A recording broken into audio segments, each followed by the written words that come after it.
Now, how often do you find yourself about 80 yards out, you hit that wedge, and either you scull it over the green, or the ball just rolls straight up the club face like that one, and it comes up well short of the green. Now, the first key here is that we have to get the hands in front. Now, when I lean my hands in front, what that's doing is it's taking loft off the club, and it's making it really easy for me to make consistent contact with this golf ball. So if you can imagine, if the shaft is straight up and down, it adds loft to this face. It doesn't matter which wedge you're hitting.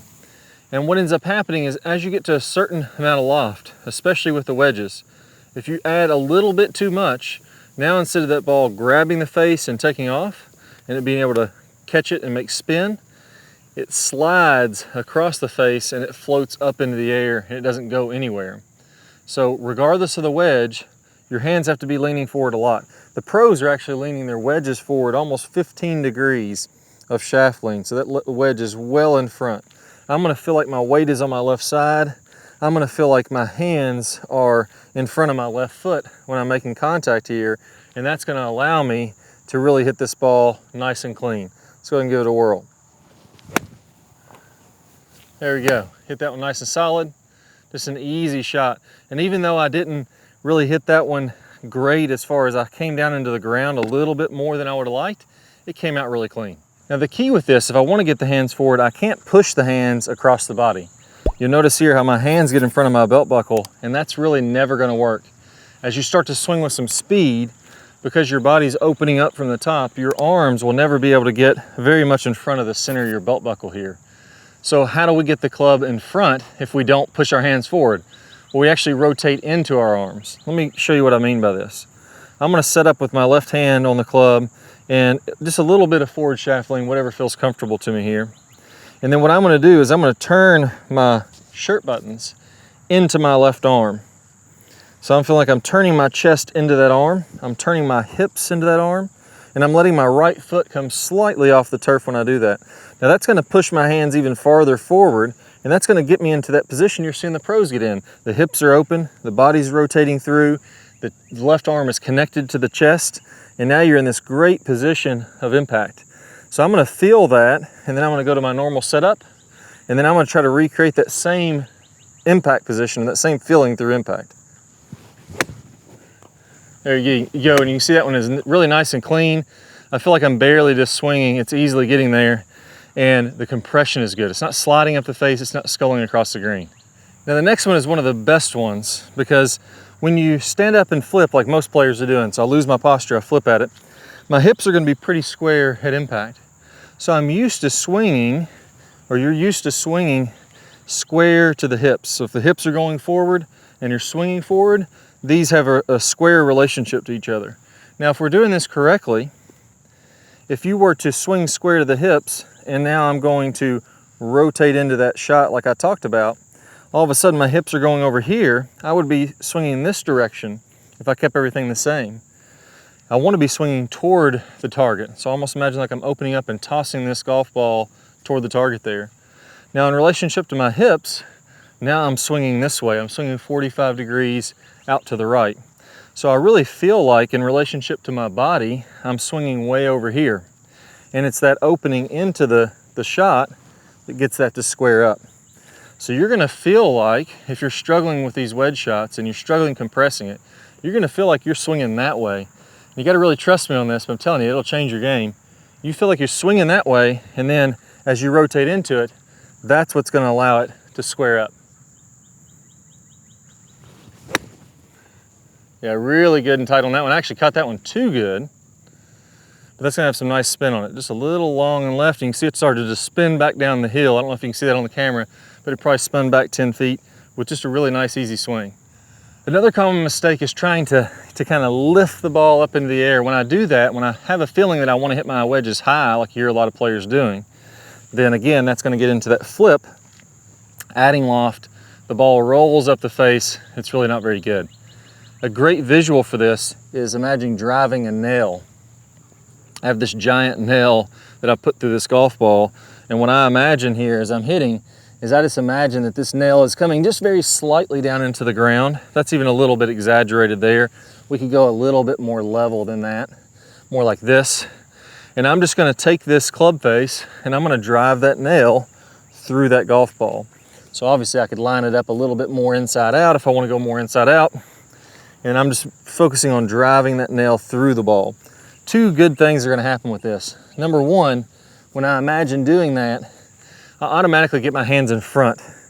You would not feel very good hitting this nail into this golf ball by flipping it. You would feel like you naturally get your hands in front. A great way to even feel better on that, turn the club sideways. That gets the weight of the toe in front of the handle, and you'll naturally start to put your hands forward even more to get in a more comfortable position. So when I'm driving this nail, look how much forward my hands are. Look how my body automatically starts to rotate up. Just having that visual gets you into a lot of the positions that you want to get into. Now I'm just going to remove the nail, have the same feeling with the golf ball there, and I'm going to feel like I swing nice and smooth, rotate into the shot, and just drive that nail. I'm going to coming down and through, really extending through that shot. I'm not standing up and flipping at all. There we go, hit that one really, really solid too. And that's probably gonna have a little more spin off that hill also. Just barely stop one to come back a little bit.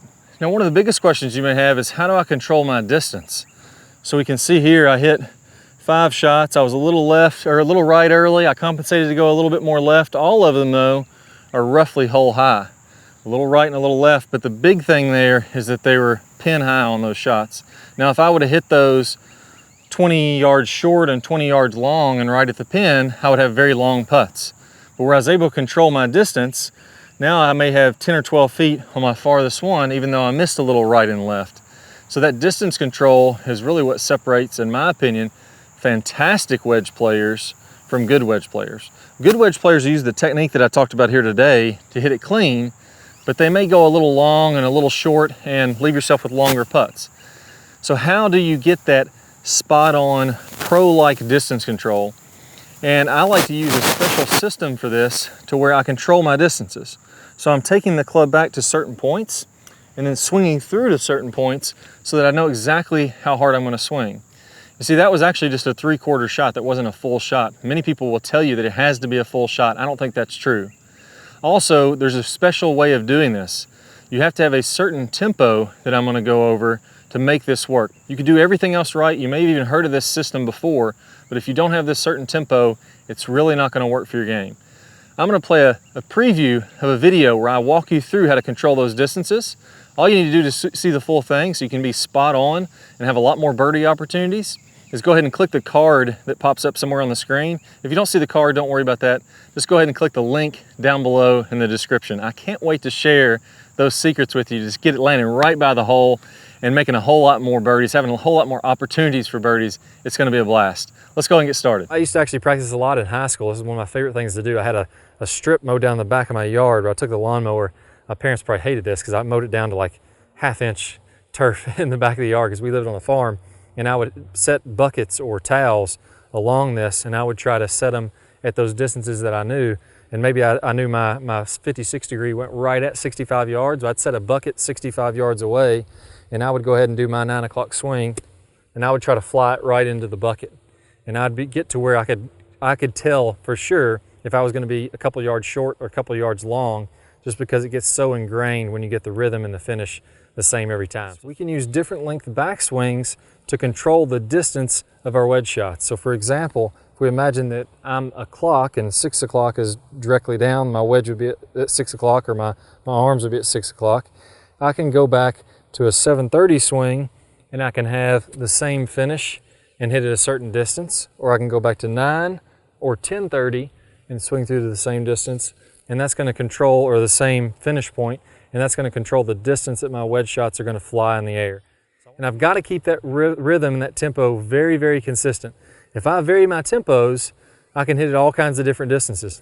So for example, I could have a real quick tempo 7:30 swing and probably hit this 90 yards. I could have a, maybe not really that far, probably 50 or 60 yards. I could have a very slow tempo 7:30 swing and hit half that distance. So I've got to get my distance the same. I've got to get my rhythm the same. That's the real key to it. And the second piece on there